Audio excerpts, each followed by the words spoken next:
4 avril 2001. Paul Heyman, personnage clé du catch hardcore, annonce la fermeture de la ECW. La fédération de l'extrême, endettée de presque 9 millions de dollars, n'a pas d'autre choix que de vendre la compagnie. En 2003, après plusieurs références à la ECW, la WWE rachète les droits et les biens de la fédération créée par Todd Gordon. Paul Heyman se verra offrir un contrat par la compagnie de Vince McMahon dès 2001. Commentateur, puis manager de Brock Lesnar, l'ancienne grande figure de la SCW semblait bien établi dans la fédération dominante des années 90. Mais en décembre 2004, un investisseur anonyme fait surface, faisant le pari fou de créer la plus grande fédération de tous les temps avec un apport de seulement 1 million de dollars. Un seul homme a les cartes en main pour mener à bien le projet nommé Elite. Paul Heyman. Ce dernier se voit donc confier la All Elite Wrestling. Paul Heyman, businessman et booker émérite, décide de tout miser sur le catcheur indépendant. Les Star Indie et les jeunes loups prêts à se faire un nom dans la fédération de la Révolution.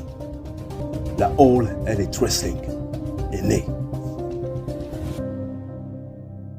Épisode numéro 56, jeunes Teujans et jeunes Teujantes, j'espère que vous allez bien, c'est Vico. Aujourd'hui on se retrouve pour du TEW 2016, toujours avec la All Elite Wrestling au mois de mars 2009. Au programme bien sûr le booking complet de ce troisième mois de l'année. On s'était laissé lors de l'épisode précédent sur AEW Revolution, notre WrestleMania à nous, notre plus gros pay-per-view de l'année, qui a vu la victoire de Kevin Nash face à Tyler Black dans le main event pour le titre mondial.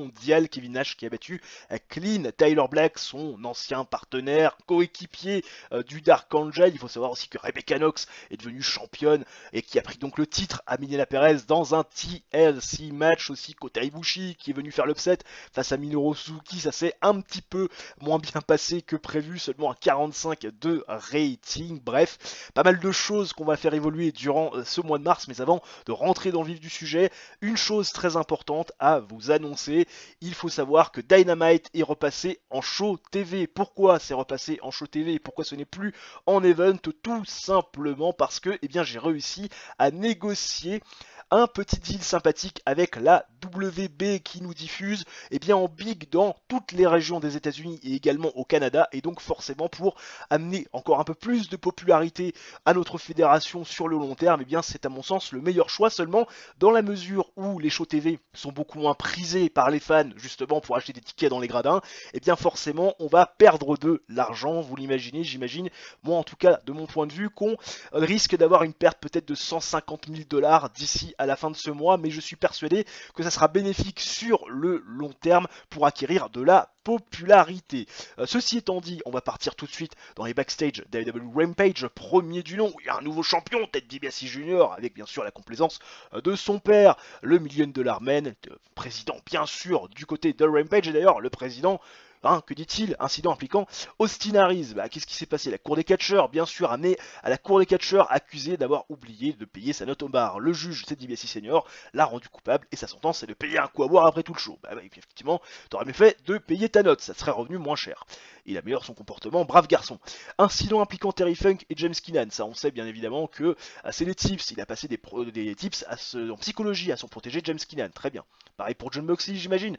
Effectivement. Pour Tommaso Ciampa aussi, écoutez, c'est très bien, comme ça ils vont progresser un petit peu plus vite. Je boucle le show de mon côté et on en parle juste après. Nous sommes au IA Plymouth County Fair devant 1192 pèlerins, nouvelle arène mère dans notre région de prédilection, le Midwest, et nous démarrons bien évidemment comme il se doit avec un angle de célébration impliquant Ted DiBiase Senior, le $1 million man et le General Manager d'AEW Rampage, ainsi que son fils Ted DiBiase Jr., tout fraîchement couronné champion intercontinental. Vous imaginez qu'on en fait des caisses du côté de Ted DiBiase Jr. et bien évidemment du $1 million man, content que son fils puisse enfin être le visage de son produit. Il en avait rêvé, avant c'était pas le moment, et aujourd'hui l'occasion s'est présentée, et donc Ted DiBiase Jr. est le nouveau champion intercontinental, avec un petit peu de gruge bien sûr, mais on n'en fait pas trop mention. Et puis Ted DiBiase Jr.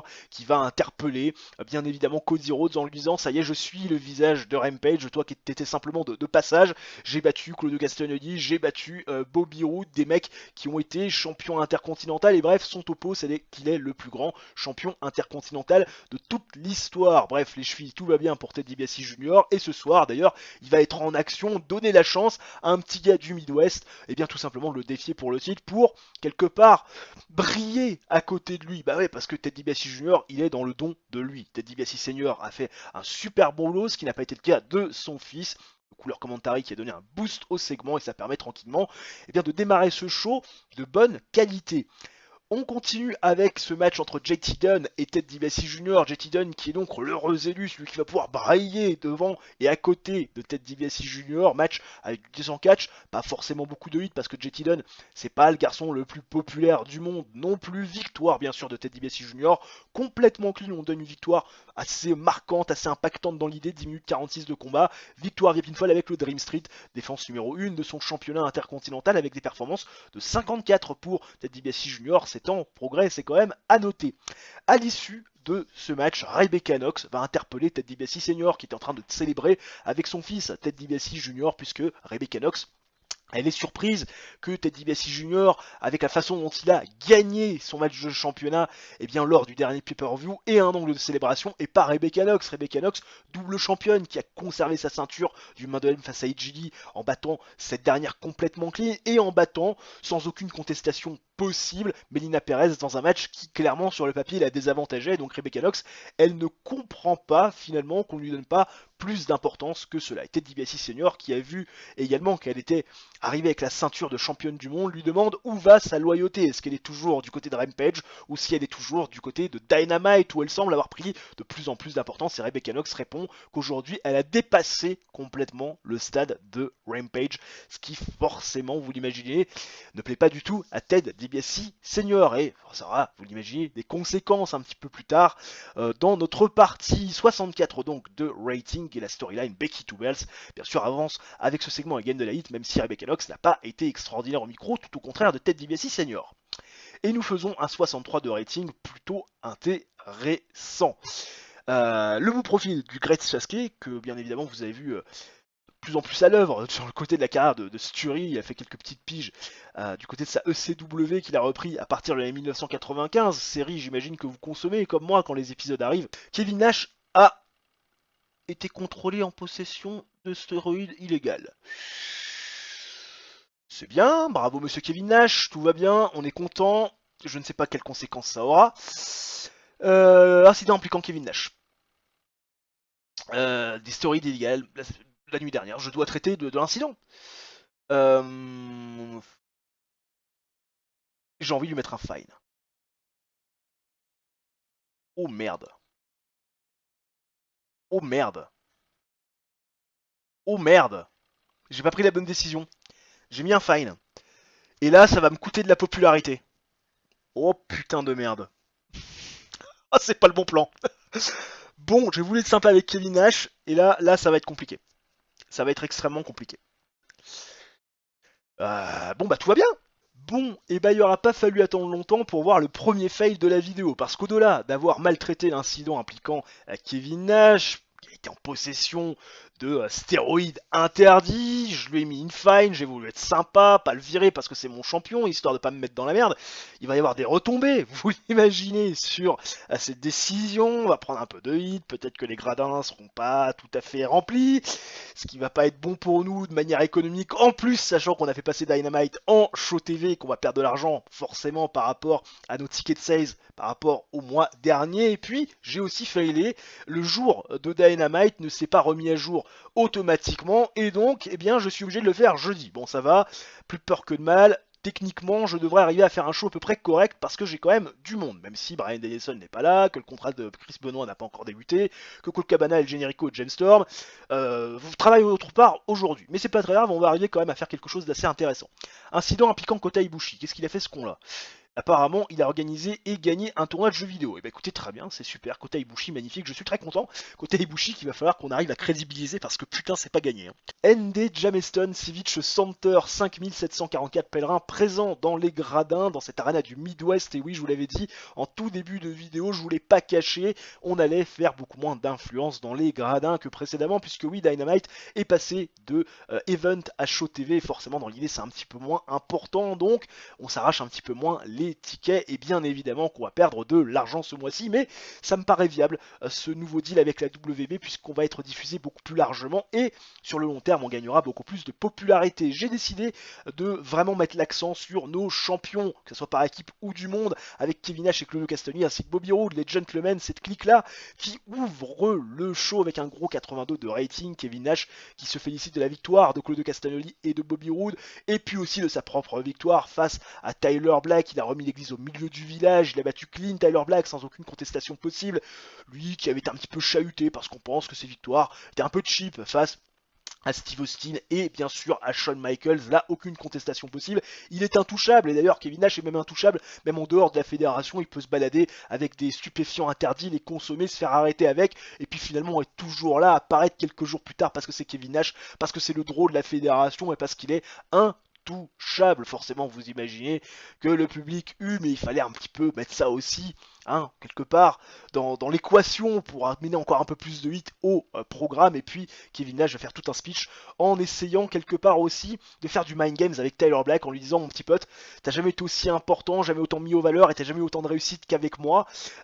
Pourquoi tu me rejoins pas comme à la bonne vieille époque? Ah oui, on essaie un petit peu de rallier à la cause à Tyler Black, qui a priori sera le bienvenu à nouveau dans un clan de Kevin Nash, et c'est pas du tout au goût d'un homme, John Moxley, qui va venir interrompre tout ce beau monde en disant que Tyler Black est dans une mauvaise passe, mais que jamais il ne reviendra avec Kevin Nash. Ça a été la plus grosse erreur de sa vie, et il s'en est très vite rendu compte. Par lui-même, il est parti, il a pris beaucoup de risques, ce n'est pas pour revenir. Et puis John Moxley va même plus loin, désormais il veut réussir là où son pote a échoué, c'est-à-dire à prendre le titre des mains de Kevin Nash, lui prendre ce titre, faire revenir Tyler Black dans le droit chemin et lui donner une opportunité, ce qui fait bien rire Kevin Nash, parce qu'il lui dit clairement: regarde, on est entouré, je suis Kevin Nash, je suis 2 fois champion, je suis le plus grand champion de l'histoire de la fédération, tu ne fais pas le poids, et puis en plus arrête de donner d'importance à Tyler Black qui lui ne t'en donne pas autant. Claudio Castagnoli qui a adoré pour aller en dehors du script, Bobby Roode qui a été très bon aussi, John Moxley qui n'a pas été bon, contrairement aux deux autres, pour aller justement improviser dans le dialogue, mais on s'en fiche. La storyline avance et gagne de la hit, et c'est un très très bon départ pour le show. Non, absolument pas. Les Rotten Brothers face au New Age Outland, ça fait 78, c'est un match de storytelling, c'est important aussi de mettre l'accent dessus, et voir les New Age Outlands défaire les Rotten Brothers en 10 minutes 58 quand Kip James va défaire Axel Rotten via pinfall avec le Spike Pile Driver. Des performances de 54 et de 46 pour les frères Rotten, 70 pour Kip James, 84 pour Beji.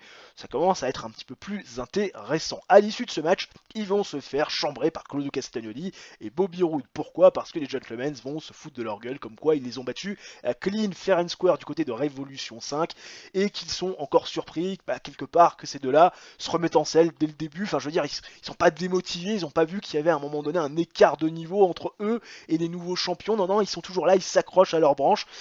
En gros, le point de Claudio Castagnoli et de Bobby Roode, c'est: les gars, partez à la retraite, c'est mieux pour vous, prenez soin de vous.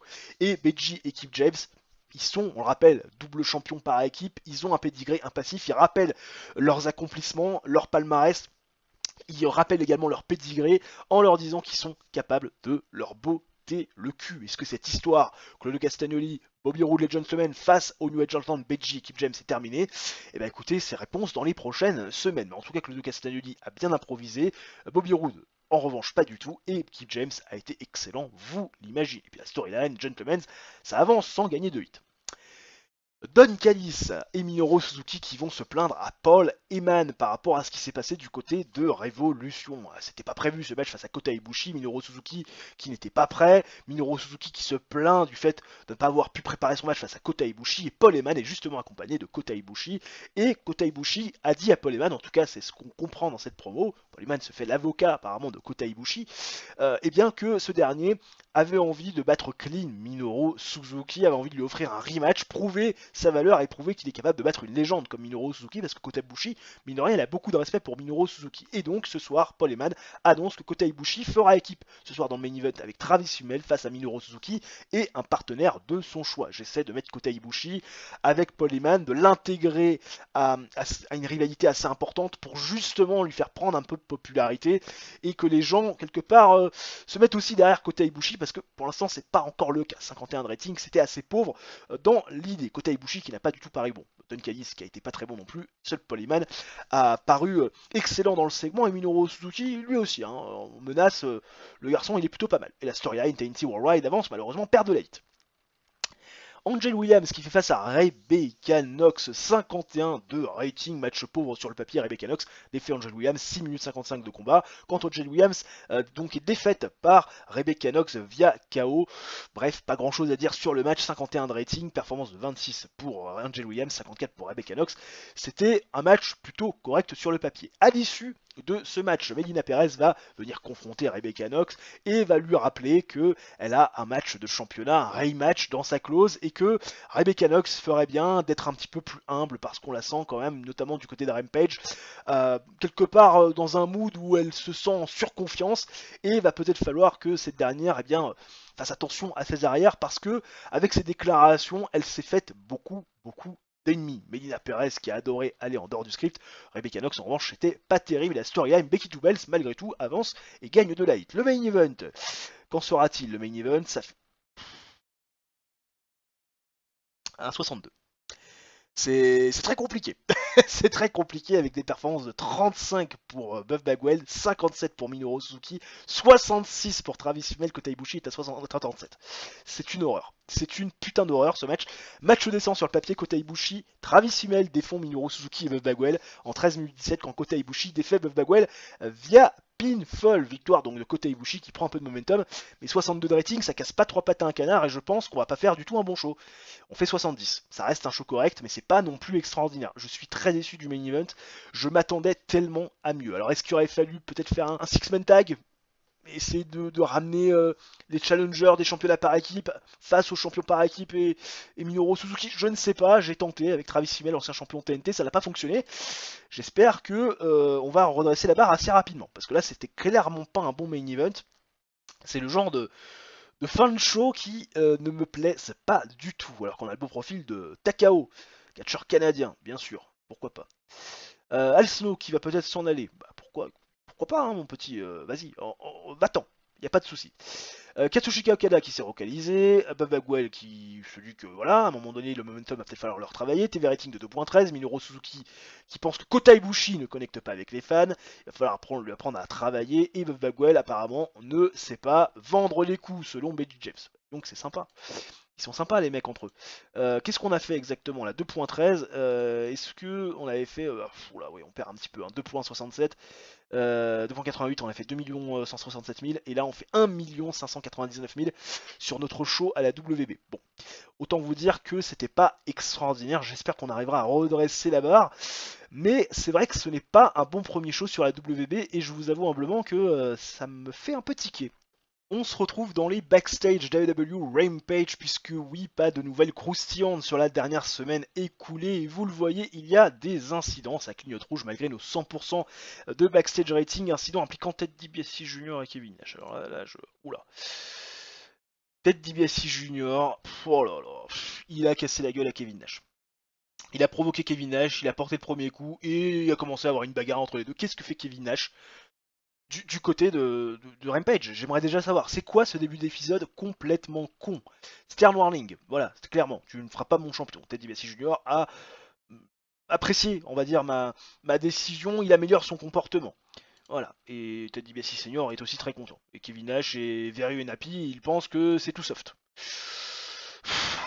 Compliqué ce début d'épisode, je vais booker le show, on en parle juste après. On va redescendre un petit peu et on va faire du catch, c'est plus important. 1248 pèlerins au Yap les Kuntifer, toujours dans le Midwest, et on démarre le show avec un gros 75 de rating, une note bien verte, qui bien sûr nous fait très plaisir, et forcément vous l'imaginez, Ted DiBiase Senior et son fils, le champion intercontinental, qui vont ouvrir les hostilités dans le ring. Ils sont bien habillés en costume cravate, et Ted DiBiase Senior va forcément louer la victoire de son fils la semaine dernière complètement clean lors de sa première défense de titre. Ted DiBiase Jr. qui va en faire des caisses, il a mis en valeur JT Dunn, il l'a fait briller, il est le plus grand champion intercontinental de l'histoire parce que c'est un DiBiase, voilà, le catch coule dans ses veines, c'est absolument extraordinaire, un fabuleux, quel bel homme. Sauf qu'ils vont se faire interrompre tous ces garçons, et bien par Austin Harris, James Storm, Nick Nemeth, Brandon Tomaselli, des anciens champions intercontinentaux pour la plupart.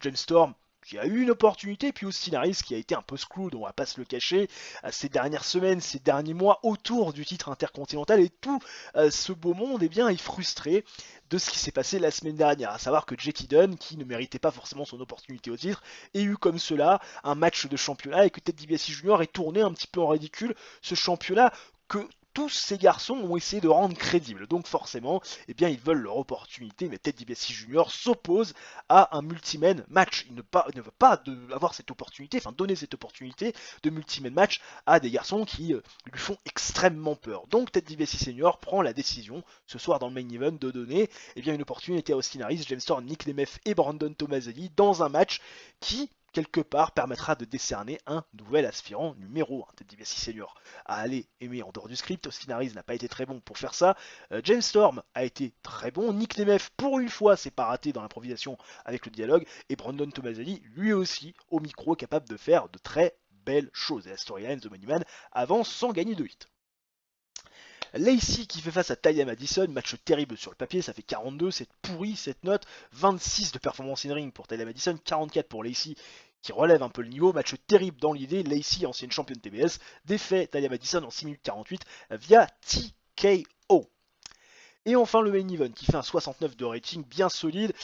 Oui, James Keenan a été rajouté par Ted DiBiase Jr. et bien sûr par le Million Dollar Man, histoire qui est quand même un représentant de la brand du Million Dollar Man, de la clique à DiBiase, mais James Keenan, il est là pour prendre le tombé. Bah oui, on le sait tous, match décent sur le papier qui nous fait un 69 de rating. Brandon Tomaselli va battre Austin Harris, James Storm, Nick Nemeth et James Keenan en 13 minutes 28 quand Brandon Tomaselli va défaire James Keenan via pinfall. Et oui, 69 de rating, Brandon Tomaselli est le nouveau challenger numéro 1 titre de Ted DiBiase Junior. Ça rappelle quelques petits souvenirs. Performance de 36 pour James Keenan, 59 pour Austin Harris, 68 pour James Storm, 64 pour l'ami Nick Nemeth et 55 pour Brandon Tomaselli. Voilà, et plus tard on aura bien sûr, vous l'imaginez, ce match de championnat 66 de rating. C'est un bon Rampage, on espère qu'on aura fait quand même un TV rating assez intéressant, même si on continue à être diffusé sur la FX et pas sur la WB concernant notre show Rampage, alors qu'on a le beau profil de Player Uno, magnifique, très beau masque, monsieur, c'est magnifique, ça vous met bien en valeur. Fin de contrat pour Reign, ah bah écoutez, on va tout de suite la reprolonger Reign, on va la reprolonger pour 1 an, bien sûr. Parce que faut quand même essayer de voir venir. On va la prolonger, on va lui donner 800 par apparition, on va lui faire une downside à 700, pas couvert parce qu'on est des radins, et on offre le contrat. Et normalement, elle nous rappelle très prochainement. TV rating de 0.26. Est-ce qu'on a fait mieux que la semaine dernière? Alors la semaine dernière, on avait fait sur AFX 196 000 viewers et on fait 200 000.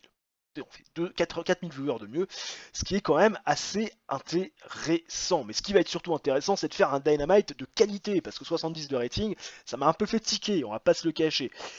Toujours Brian Danielson en MMA, qui se prépare. Chris Benoit, son contrat n'a pas encore débuté. Katsushika Okada, toujours blessé. Il s'est blessé au bon moment, lui. Parce que je rappelle que c'était Katsushika Okada qui, normalement, était censé prendre la place de Kota Ibushi.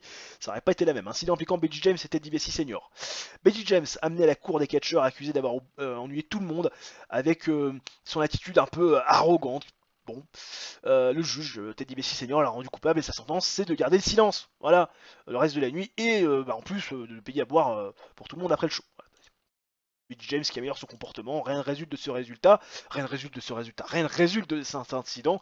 On boucle le show tranquillement de notre côté, on va mettre bien sûr à jour notre lieu de prédilection, ça sera bien sûr du côté du NJ Jamestown Civic Center, du côté du Midwest, histoire de ne pas perdre trop d'argent ce mois-ci. Je boucle tout ça de mon côté, on se retrouve juste après, ne bougez pas. ND Jamestown Civic Center devant 6121 pèlerins, un petit peu plus d'affluence dans les gradins que la semaine dernière, mais on démarre le show avec un segment un petit peu moins qualitatif. Souvenez-vous, la semaine passée c'était 82, là c'est 73. Pourtant on commence peu ou prou avec les mêmes protagonistes et on démarre avec Amy Weber qui nous demande d'accueillir comme il se doit Jon Moxley, qui forcément est applaudi par la foule. Les gens sont contents de voir Jon Moxley.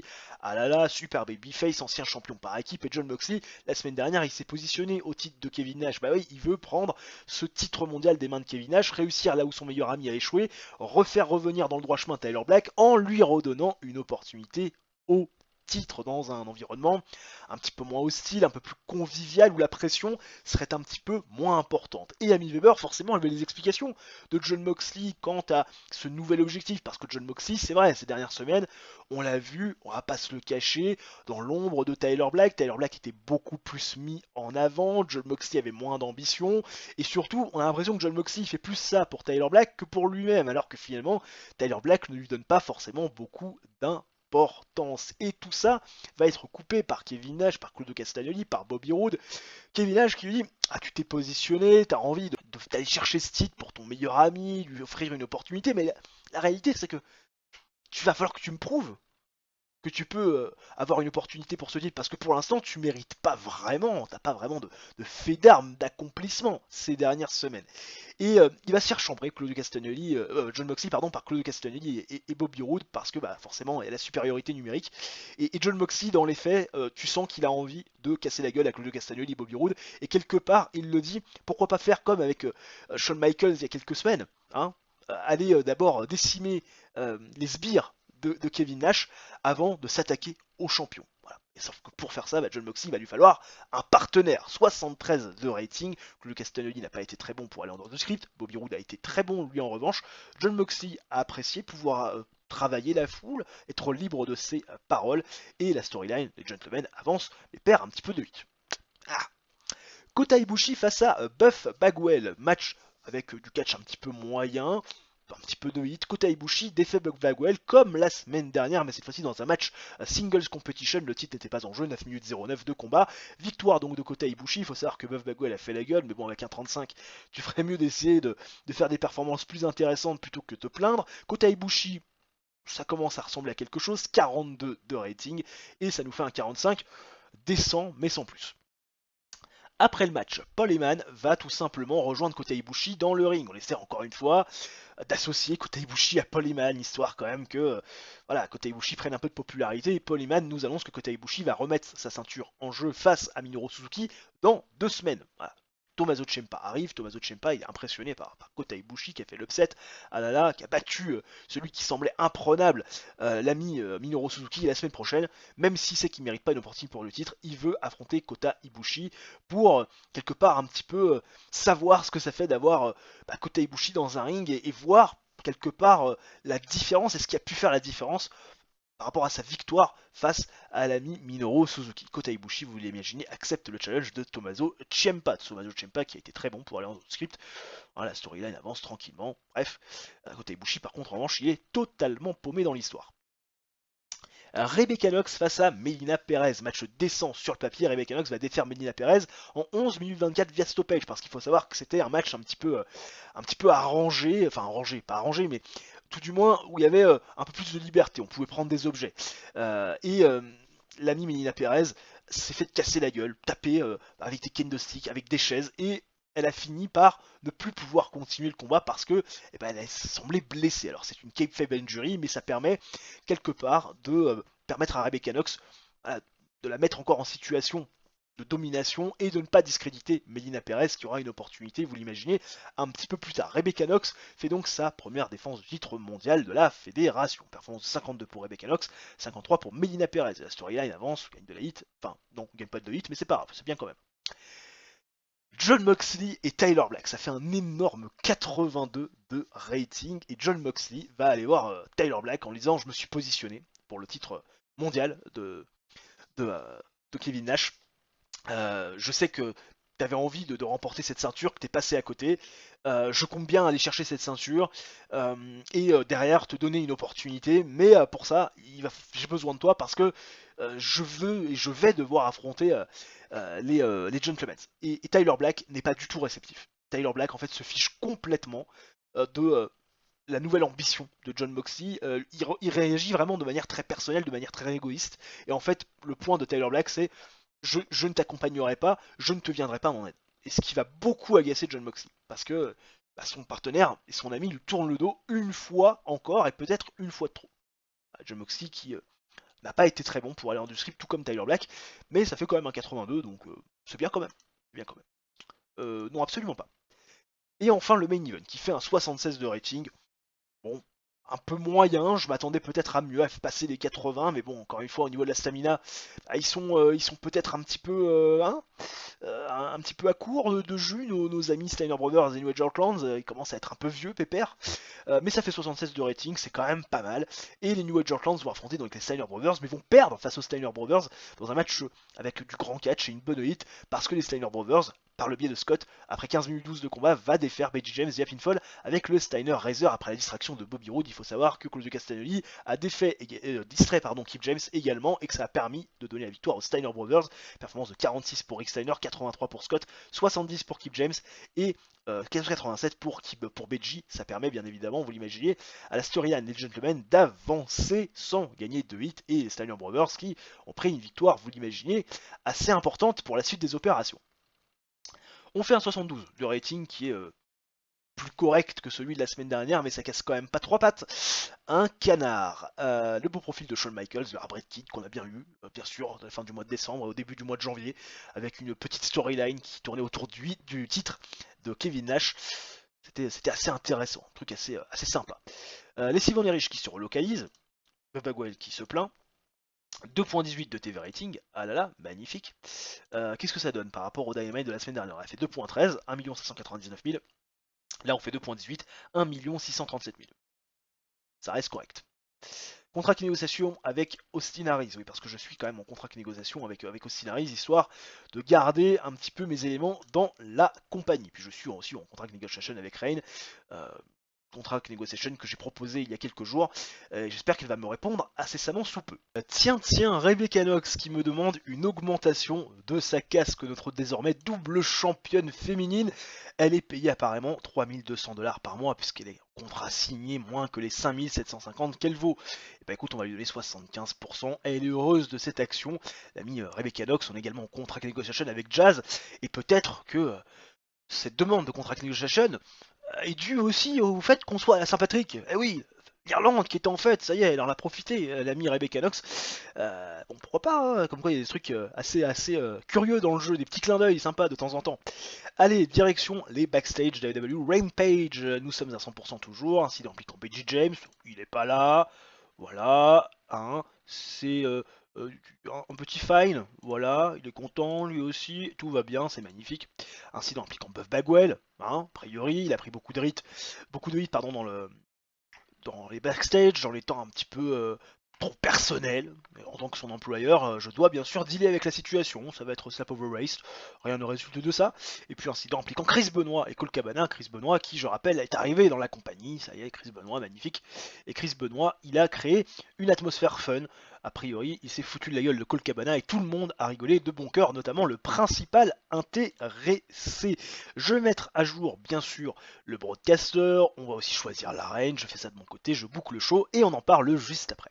Un peu plus de 1264 pèlerins au Yaplemoon Kuntifer, toujours dans le Midwest. C'est parti pour le troisième Rampage de ce mois de mars 2009. Et vous le voyez, on commence avec des protagonistes qui ont l'habitude d'ouvrir les shows. Ted DiBiase Jr. et bien sûr le padré, le $1 million et Ted DiBiase Jr.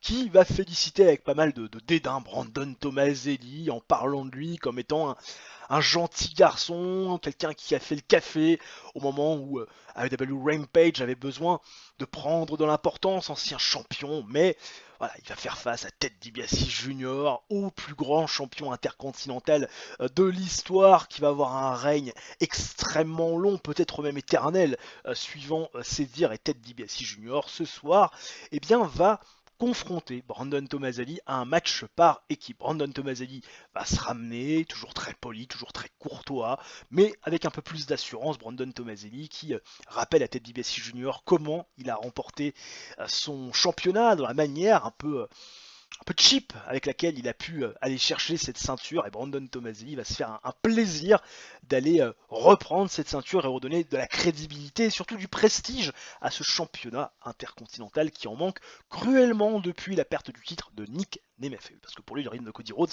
était aussi une grosse blague. Bref, challenge accepté pour le match par équipe de ce soir. 76 de rating, c'est très bien. Ted DiBiase Senior a été très bon, Brandon Tomaselli également, et le show commence bien sûr sur de bonnes bases. Reign qui fait face aux Sœurs Garcia, et vous allez voir un match terrible, 38 de rating. Reign qui va bien sûr défaire en 5 minutes 54 les Sœurs Garcia lorsqu'elle va faire le tomber 1-2-3 sur Brianna Garcia avec l'implante DDT. Performance de 44 pour Reign, 24 pour Brianna Garcia et 19 pour Nikki, qui n'était pas du tout dans un bon jour. Pourquoi pas, on essaie à entendre des choses, victoire de Reign. Et enfin le main event qui nous fait un 55 de rating, correct, hein, on aurait pu s'attendre peut-être à mieux, passer la barre des 60, mais ça reste assez correct dans mon idée, même si c'est considéré comme étant un match pauvre. Les Tomaselli Brothers qui vont défaire Ted DiBiase Jr. et James Keenan, comme vous pouvez vous en douter. 11 minutes 37 de combat quand Brandon Tomaselli va défaire James Keenan via pinfall. Il avait défait d'ailleurs dans un match multi-man match avec bien sûr la stipulation que l'on connaît lors bien sûr de ce main event de la semaine dernière pour décerner un nouveau challenger numéro 1. Et là il recommence, il remet encore ça sur la table avec un tombé sur James Keenan qui va lui permettre encore un peu plus de se positionner face à Ted DiBiase Jr. et engranger le momentum. Vito Tomaselli est à 37 de performance in-ring, 59 pour Brandon, 36 pour James Keenan qui est toujours dans les mêmes eaux malheureusement, et Ted DiBiase Jr. qui fait un bon 53. Voilà. Et ça fait un 57 de rating de qualité, je pense en tout cas, dans mon idée. Le profil de Yoshiaki Fujihara, qui apparemment s'est entraîné au dojo de la New Japan Pro Wrestling au début de l'année 1972. Il a eu quand même un run du côté de la New Japan Pro Wrestling, notamment dans les années 70. Catcheur qui nous intéresse que très peu, vous l'imaginez. Jetta, contract ending. Oula, Jetta, qu'on n'a pas fait... voilà, hein, qui n'a pas fait beaucoup catcher ces derniers temps. Jetta, ah mon dieu. Et bah contract ending, est-ce que je lui proposerais pas carrément du Rayton? Peut-être pas. On va pas non plus se positionner tout de suite. On va lui donner 2000. 2000 c'est bien. Puis avec une de side à 1850 et ça sera très bien aussi. Sur 2 ans. Voilà. Et normalement elle devrait me recontacter très rapidement. Jetta qu'on va faire revenir à un moment donné à l'écran. Bah faut quand même pas déconner. Buff Bagwell qui se casse. Bon, bah, Buff Bagwell il était pas content à la All Elite Wrestling. Bah écoute, on trouvera quelqu'un d'autre, c'est pas très grave. Il va falloir que je refasse le plein de heal aussi. Hein. Et TV rating de 0.25. Parce que les heals, j'en ai pas beaucoup là, mine de rien, dans la compagnie. Il va peut-être falloir quand même que je me pose certaines questions. 200 000 viewers la semaine dernière. Et on fait 187 000. On perd 13 000 viewers parce que bah, le show est un peu moins qualitatif, effectivement. On perd 9 points par rapport à la semaine dernière. Bon, ça reste correct. Est-ce qu'il y a vraiment des major moral issues à part l'ami Buff Bagwell? Buff Bagwell qui, ouais, major moral issues, bon, reste ça va. Minoru Suzuki. Ouh, c'est encore 7 jours pour Minoru Suzuki.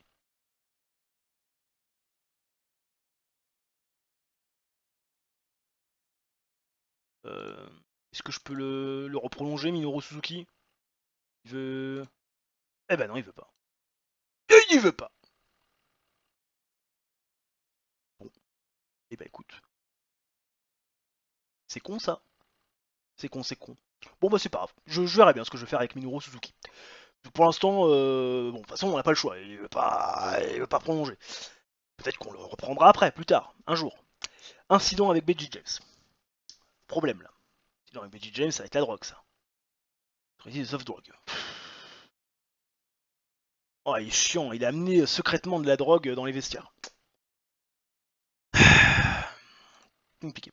Tyler Black, qui a raté un schedule avec un roll junt, c'est fine direct. Voilà. Je mets une amende. Rien ne résulte de ça, décidément, que des bonnes nouvelles depuis le, le début de cet épisode. Bon, on va tout de suite, bien sûr, aller dans le Midwest, on va continuer à aller au ND Jameston Civic Center. Je book bien sûr le show de mon côté, et puis on en parle juste après.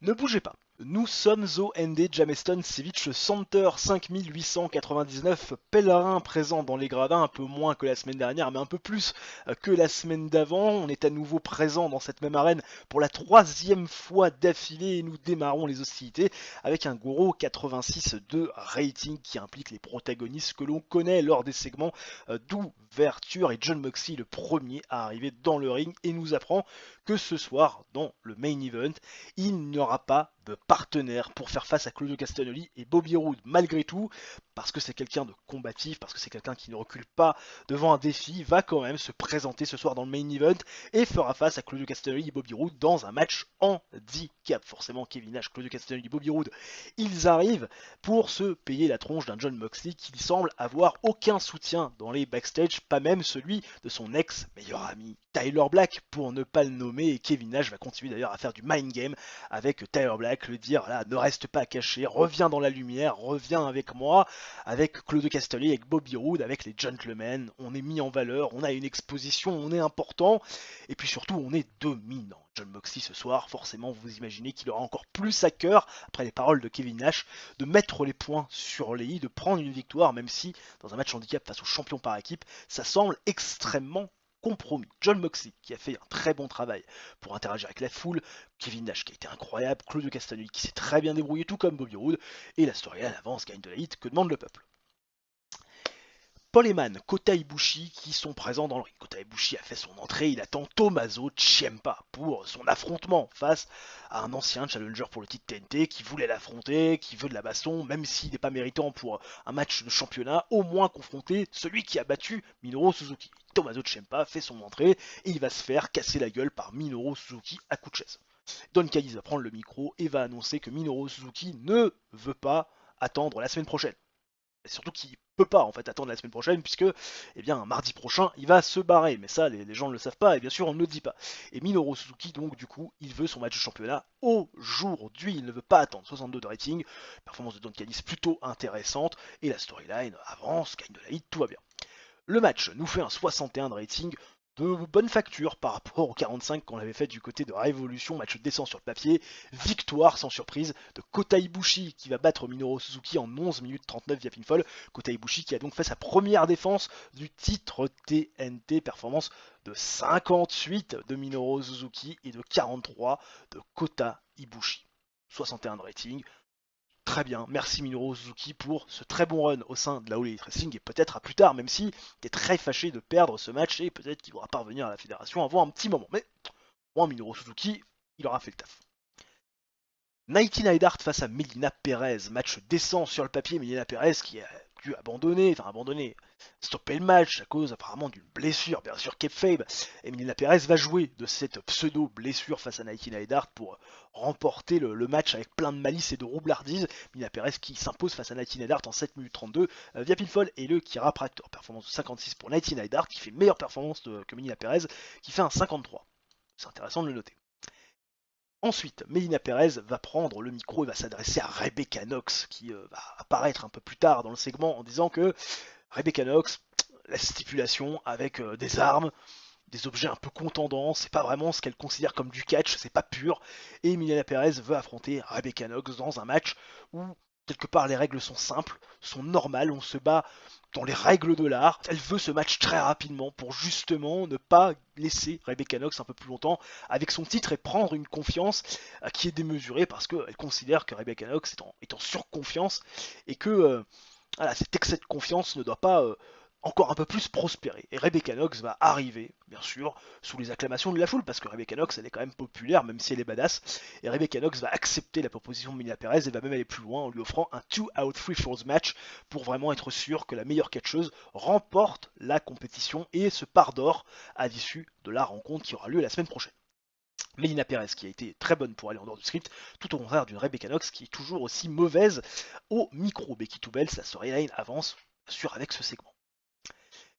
On retrouve derrière Amy Weber avec Claudio Castagnoli et Bobby Roode qui, bien évidemment, nous rappellent tout ce qui se passe de bien du côté donc de la clique des gentlemen. Ils ont conservé leur ceinture du côté de Révolution, ils sont toujours champions, ils sont toujours dominants.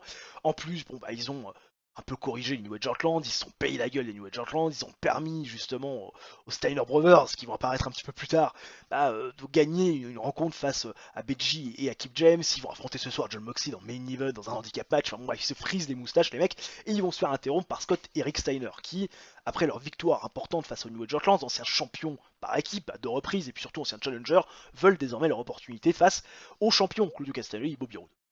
Et Claudio Castagnoli et Bobby Roode, ils se marrent en voyant les Steiner Brothers arriver, parce que pour eux, ils sont absolument pas légitimes. Ah non, ils n'ont pas gagné le tournoi, ils n'ont pas non plus été capables de battre les New Age Outlands lorsqu'il y avait un match vraiment 2 contre 2 dans les règles de l'art. Là, s'ils les ont battus, c'est simplement parce qu'ils sont intervenus, parce qu'ils avaient quelque part un intérêt à le faire. Donc, ils refusent catégoriquement, quelque part, le challenge des Steiner Brothers, qui le prennent excellemment mal.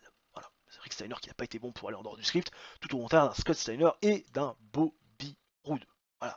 Et la storyline, les gentlemen avancent, perd un peu de hit parce que, voilà, elle était montée haut. Barbara Keenan, petit striptease, petit segment léger dans tous les sens du terme, pardon, ça fait 65. C'est un bon petit segment avant le main event qui nous fait un 78 de rating très intéressant. John Moxley face aux Gentlemen. Et oui, John Moxley va vraiment faire ce match handicap, match avec une grande hit et du bon catch, qui aura duré 13 minutes 14 et qui va voir la victoire, et oui, ne rêvez pas, de John Moxley face aux Gentlemen, puisque John Moxley a profité de l'intervention de Scott Steiner, qui est allé distraire l'ami euh, Bobby Roode, qui a pris le tombé, et Claudio Castagnoli a été distrait par Rick Steiner. Et oui, ils n'ont pas du tout apprécié les Steiner Brothers, que les Gentlemen leur refusent une opportunité au titre. Ils ont donc intervenu dans ce match qui était commenté aussi par l'ami Kevin Nash, et John Moxley prend une victoire très importante. Cutter sur Bobby Roode, tombé 1-2-3. Victoire donc de John Moxley qui prend un petit peu de momentum. Ah ouais, bien sûr. Et 76 de rating, on améliore notre popularité dans les 17 régions où nous sommes diffusés, alors que là on a le profil de Darren Young, Monsieur Fred Sampson, le bon crusher, voilà, worker américain, qui a été à la WWE, qui a fait ses débuts avec la Nexus, souvenez-vous. Eh ben oui, saison 1 de NXT, vous vous en souvenez pas, avec Wade Barrett, tout ça là. Ryback aussi, putain, Ryback. Ouais, c'est vieux tout ça. 2.23 de TV rating. 2.23 de TV rating, et ça fait 1 672 000 viewers. C'est un petit peu plus que la semaine dernière. On espère qu'on continuera à faire des prestations plutôt intéressantes. Contract negotiation avec Jazz, puisque j'étais en contract negotiation avec cette dernière, et écoutez, elle accepte l'extension de contrat, une contract negotiation aussi en cours avec Jetta, que je compte faire revenir à l'écran assez prochainement, que j'ai un peu fait oublier, mais que je compte faire revenir à l'écran assez prochainement, et voilà, qui va me donner sa réponse, je l'espère, incessamment, sous peu. IA Plain Moon Countifer, 1187 pèlerins dans les gradins, peut-être pas sell-out dans notre nouvelle arena de prédilection, mais en tout cas du monde, beaucoup de monde pour suivre en direct live le dernier Rampage du mois de mars 2009, et on commence avec un 63 de rating, de bonne facture à Amy Weber qui nous demande d'accueillir comme il se doit Brandon Tomaselli, qui a le vent en poupe. Les gens adorent Brandon Tomaselli, ce garçon sympathique, combatif, qui ne recule devant rien, très poli, très courtois, un bon babyface de base qui représente et ressemble peut-être à cette foule qui s'identifie à lui et Brandon Tomaselli. Il a le vent en poupe depuis 2 semaines, il a gagné le Fatal 5-Way pour déterminer un nouveau challenger numéro 1, et puis la semaine dernière, il a gagné un match par équipe qui impliquait le champion Ted DiBiase Junior, champion intercontinental tout fraîchement couronné du côté de Révolution, et tout cela en faisant le tomber à chaque fois sur James Keenan. Donc Brandon Tomaselli, ce soir, il a son opportunité au titre, et il se verrait bien aller ravir cette ceinture des mains de Ted DiBiase Junior, qui pour lui est un champion profiteur, opportuniste, un peu roublard, comme l'avait été d'ailleurs par le passé Cody Rhodes. Et Ted DiBiase Junior va confronter Brandon Tomaselli en disant: mon petit pote, là t'as du momentum qui est arrivé ces 2 dernières semaines, t'as le vent en poupe, tu te crois arrivé, tu te rappelles au bon souvenir d'avoir été champion intercontinental, mais sache que je suis un adversaire bien plus coriace que tous ceux que tu as eu à affronter par le passé lorsque tu étais champion, et sache que le Ted DiBiase Junior que tu as affronté par le passé n'a rien à voir avec le Ted DiBiase Junior que tu affronteras ce soir. Et puis si tu as remporté ce match par équipe où j'étais impliqué, eh bien c'est à cause de James Keenan qui n'a pas fait le boulot 2 fois de suite, et d'ailleurs il sera réprimandé pour cela. Brandon Tomaselli, Ted DiBiase Jr., gros face à face avant le main event de ce soir. Ted DiBiase Jr. qui a été très bon pour aller en dehors du script, Ted DiBiase Senior, son père, qui a beaucoup aidé durant ce segment puisqu'il était avec lui, et le show commence plutôt sur de bonnes bases.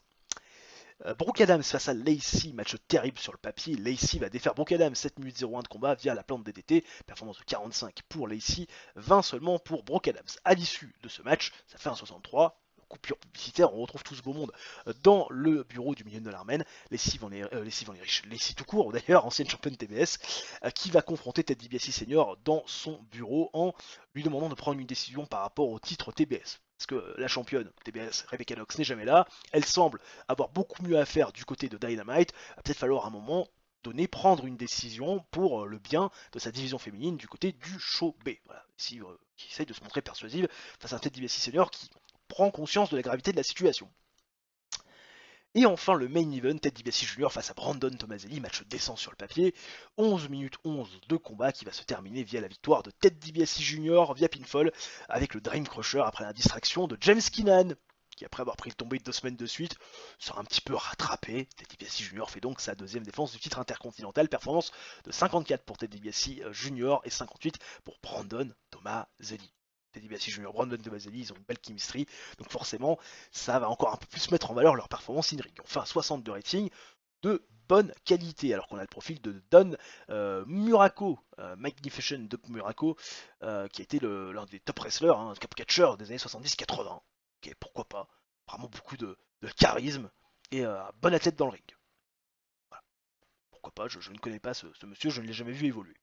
Buff Bagwell qui s'en va de la All Elite Wrestling, Minoru Suzuki également, et un TV rating de 0.27 qui est bien plus intéressant que le 0.26 et même 0.25 de la semaine dernière. On avait fait 187 000 viewers, là on fait 209 000.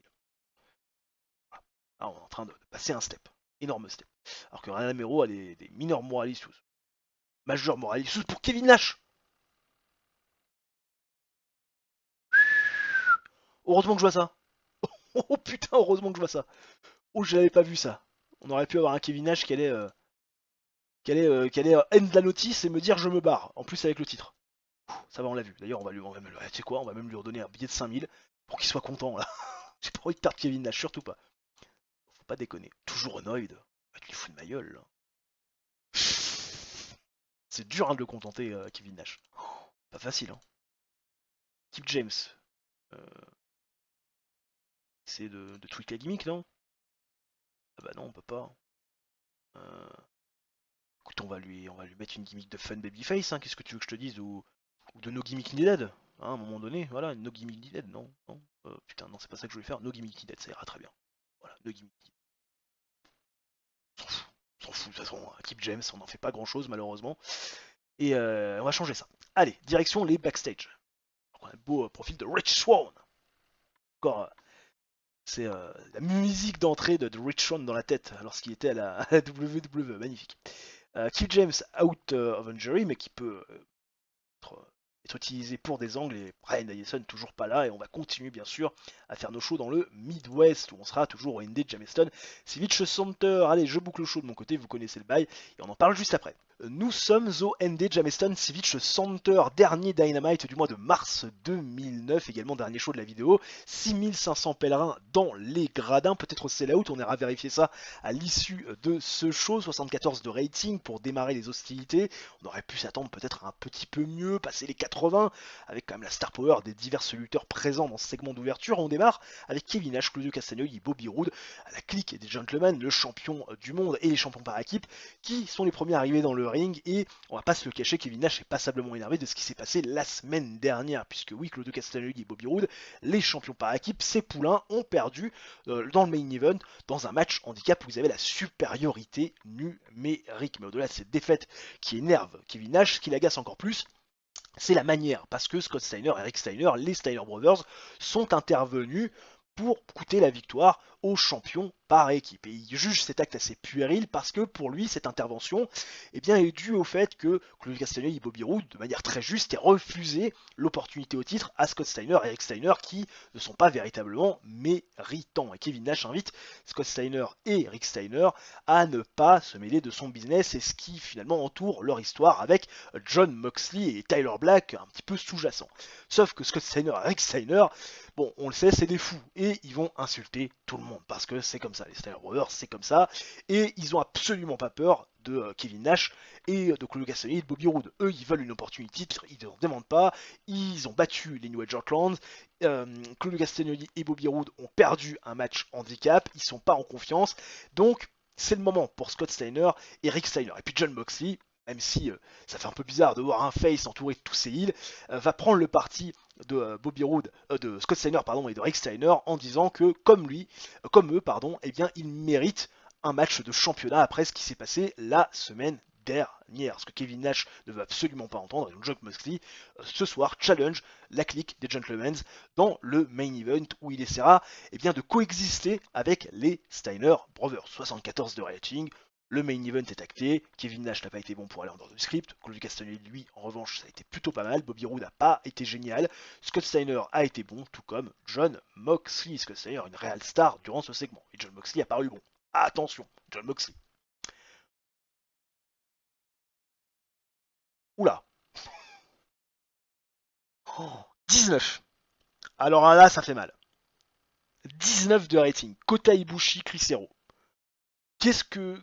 Un match de jobber dans le main show. Oh les gens, ils ont pas du tout apprécié. 19. Elle est pourrie de cette note. Moi qui voulais donner du momentum à Kota Ibushi, bon bah il bat Chris Hero à 9 minutes 02, mais alors voilà, Kota Ibushi, c'est vraiment il est champion TNT, mais c'est vraiment considéré comme étant une fraude, hein, clairement. Voilà, le public, ça prend pas. Énorme erreur avec Kota Ibushi. Bon, on va essayer de se rattraper comme on peut. 46 de rating pourtant pour Kota Ibushi, 36 pour Chris Hero. C'est quand même pas extraordinaire. Bon, après ça, on va relever un peu le niveau, hein, quand même, faut pas déconner.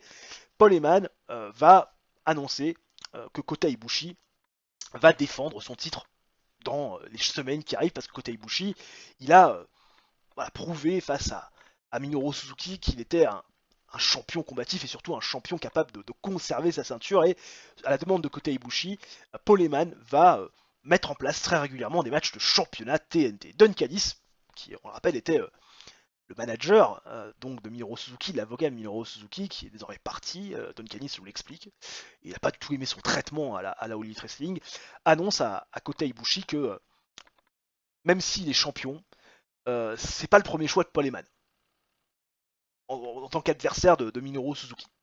Et Kota Ibushi, qui a un traducteur à côté de lui, un traducteur japonais, est surpris, il se retourne vers Paul Heyman, qu'est-ce que c'est que cette histoire et tout, tu m'as vendu le fait que tu me voulais, hein, il comprend pas trop, et Don Callis sous-entend que Katsushika Okada était le choix premier de Paul Heyman pour affronter Minoru Suzuki du côté de la Révolution, et qu'à cause de la blessure de Katsushika Okada, il a dû trouver une solution en remplacement très vite, Paul Heyman. Et ça vexe un peu Kota Ibushi. Ça vexe un peu Kota Ibushi d'entendre ça de la bouche de Don Callis, et Paul Heyman qui sait pas trop où se mettre, qui desserre un peu la cravate, on le sent un peu gêné. Ah oui, on va mettre cet élément maintenant. Ah bah oui, parce qu'il faut faire venir Katsushika Okada. Melina Perez face à Rebecca Knox. Match décent sur le papier. C'est un match bien sûr de championnat. Le dernier entre les deux filles. 2 out 3 falls match. Match décent sur le papier qui en aura duré 14 minutes 31 et victoire de Rebecca Knox face à Melina Perez avec 2 tombées consécutifs. Il n'y a pas eu photo. Melina Perez a été battue par plus forte. Rebecca Knox conserve donc son titre. Défense numéro 2 du championnat mondial féminin. Performance de 51 pour Melina Perez, 50 pour Rebecca Knox. Et la storyline Becky Two Wells se termine avec ce segment. Rena Mero qui fait un petit striptease. Ça prend pas, ça fait 45, c'est pourri. Avant le main event. Mais c'est quoi cette note de merde? Mais oh là là là là là là, oh là là, oh bah on finit pas bien. Oh cet épisode de la catastrophe. Jon Moxley et les Steiner Brothers qui font face à Kevin Nash et John Clemens. Alors peut-être que le truc est pas bien pris parce que Jon Moxley fait équipe avec les Steiner Brothers. Putain mon dieu, mais c'est quoi cette note incroyable? Pourtant les performances sont pas si mauvaises. Jon Moxley et les Steiner Brothers vont remporter la victoire en 15 minutes 59 face aux Gentlemen quand Jon Moxley va défaire Claudio Castagnoli, va pinfall avec le Mox City. Il aura défait, tout comme Shawn Michaels, et bien les deux sbires de Kevin Nash. Et là désormais, Kevin Nash ne pourra plus reculer devant le challenge de Jon Moxley, et puis les Steiner Brothers qui prennent une deuxième grosse victoire, aussi se positionnent bien sûr dans la course au titre, alors que Kevin Nash est blessé. Ouh, ça c'est dur. 38 de performance in ring pour Scott Steiner, Rick Steiner, 72 pour Scott, 70 pour Jon Moxley, 71 pour Claudio Castagnoli, Bobby Roode est à 61, Kevin Nash est à 63. Oh là là là là, on fait combien? Oh, oh le 56 de rating dégueulasse. Alors là, pas bon. Hein. Bon là déjà, on va être averti par la WB. Hein. Dire c'est quoi ce show de merde. Oh, ah ça a mal commencé, ça a fini mal. Hein. Oh de Dieu. Euh, Alors apparemment non, on n'est pas pénalisé par le rating global, mais enfin en tout cas par WB nous met pas un avertissement. Matt Seidel qui voit son contrat se terminer. Oh là là la loose. Oh je suis déçu là. Oh con. Oh j'en reviens pas. Sur un an, toi, je sais même pas pourquoi je te prolonge en fait. Bon bref, de toute façon il faut des catcheurs. Oh là là là, Kevin Nash blessé. TD rating d'1.95.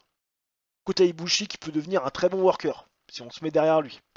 Blick a pas l'air d'être d'accord avec toi, Claudio.